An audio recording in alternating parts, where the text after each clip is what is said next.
This short video will show you how to create scenes. Scenes are a good bridge between this screen and the arrangement view, as they organize all the different clips that you want to play together, and they can give you some ideas on how you might arrange those clips. Now, say if I want to start off this track with these two clips playing.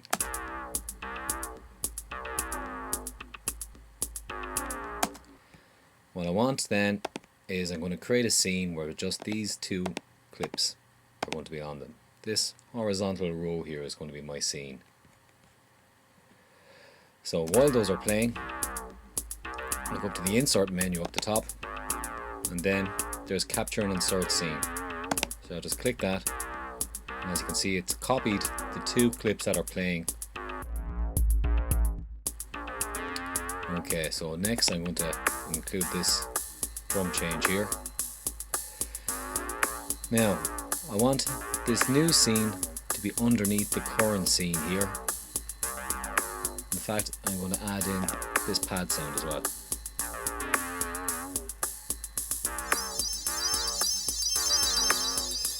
Now, if I do capture and insert scene, it's going to end up here at the moment, which I don't want, because as you can see, this row is currently highlighted. I'll just do it to show you. See the way it ended up, do it there. I'm just going to Control Z for that. That's not what I want. I want it to be underneath this one. So what was playing again? This one, and this. Okay, so I click here. Capture and insert scene, and it goes underneath or whatever I highlighted. So say I'm going to join in then with another drum track. Again, I click down here, so now it's going to go underneath.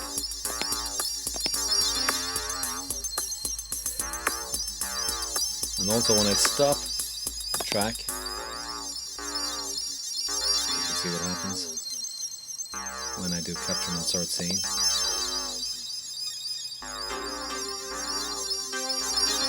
I know that's playing off, but it's not going to make a difference. Capture and insert scene.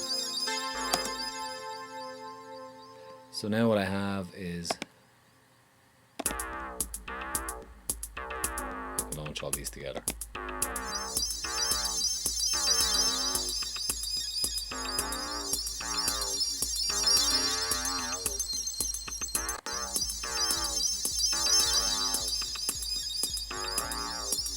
Next part.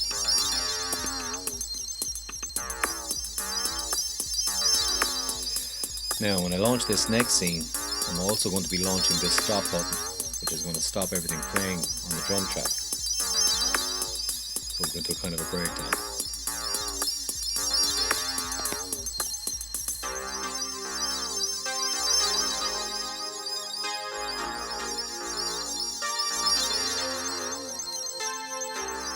Fast forward from this point.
Okay, so I've built up 1, 2, 3, 4, 5, 6, 7, 8, 9, 10, 11, 12 scenes. And these are just basically combinations of what I have up here. Now I can play these in order, or I can jump around equally, it doesn't really make a difference. In this case I have it kind of ordered, so I'll play this one and then I'm going to end up with this one, but I can always change my mind midway. So now what I do is I'm going to press double stop, so I bring this back to 1, 1, 1. That's going to be the start of this screen, otherwise you'll end up with the arrangement up here somewhere. Also I need to check that this loop button is turned off, because if this loop button is on, I'll start recording into this loop brackets here and it'll just go over itself again and again, and all of the nice arranging that you're doing will be lost. So make sure that's off. Now, so this is a 1, 1, 1. I press record here, and then it's set to go as soon as I press play on my first scene. And then just play it as you'd expect to hear it. And this should be set to 2 bars. Equally 1 bar is okay, but just make sure it's not set to none. Otherwise the clips won't come in on time, in time. And just trigger them where you naturally feel they should come in. Or if you prefer to have like kind of a strict idea of numbers, think of groups of 4 bars, groups of 8 bars, groups of 16 bars.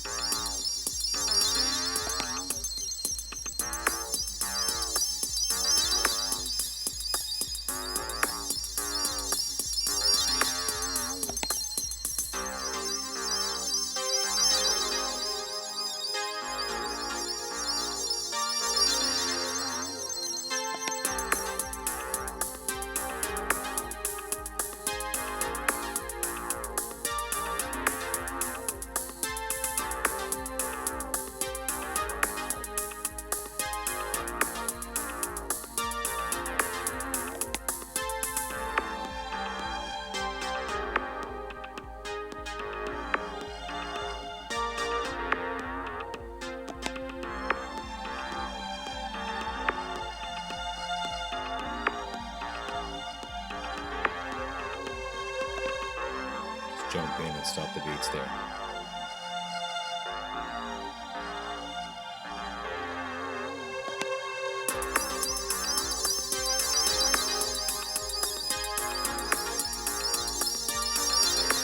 If you're feeling brave, you can show a bit of automation.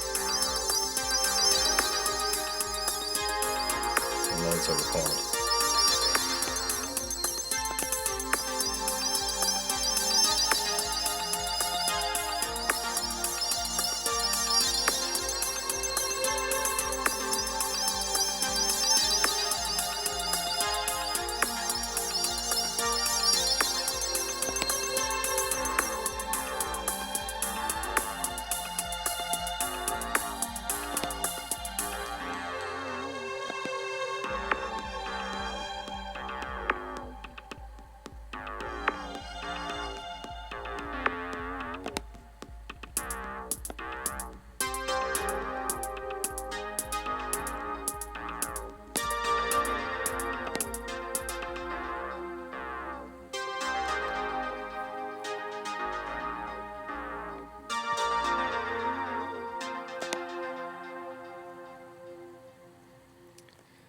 Now, when I go to the other screen,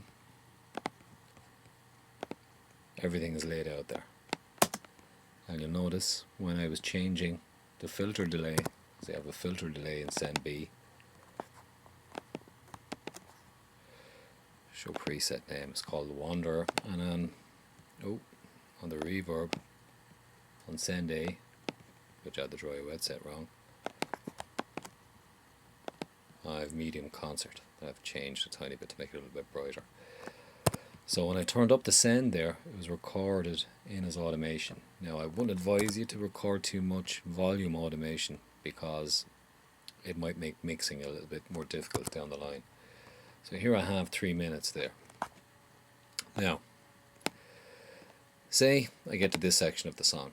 At this point I don't need to launch clips anymore. If I just press play here, Everything I do, everything I did earlier will play back. Now, say this section here, say I want that a bit longer before it kicks into this.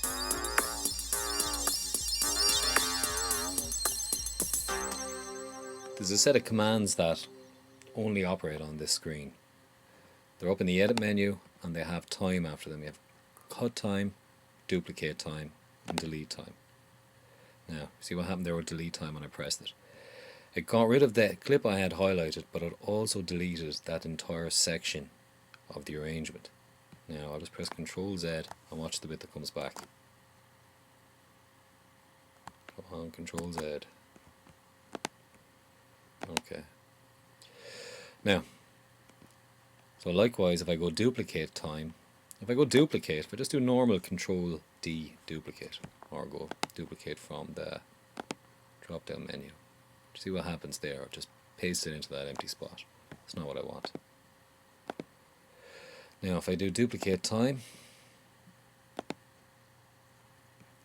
you see it duplicates everything in that time span, and it also pushes back all this arrangement to make space for it. Undo duplicate time. Okay. So say you think your track is a bit too short. Why not just highlight a couple of, may say 32 bars. How do I know it's 32 bars? Just watch this area down here when I go over it again. See, it says 32. Just get those last 32 bars, edit, duplicate time. It's that exact same setup again. Now I could go in there and edit this to make this section different to this one. I could swap stuff around, etc. Now, say if I wanted to make this different by, say this section here, this is going to be the outro here, and I don't really want the outro playing twice in the track. You know, that's not going to make sense. So I'm just going to highlight this part here, which I can see is 8 bars. Then I can go cut time and it'll just get rid of everything in that section. So now what we have is this section goes back into a short break and back into this section, and then we have that short break and then the outro again.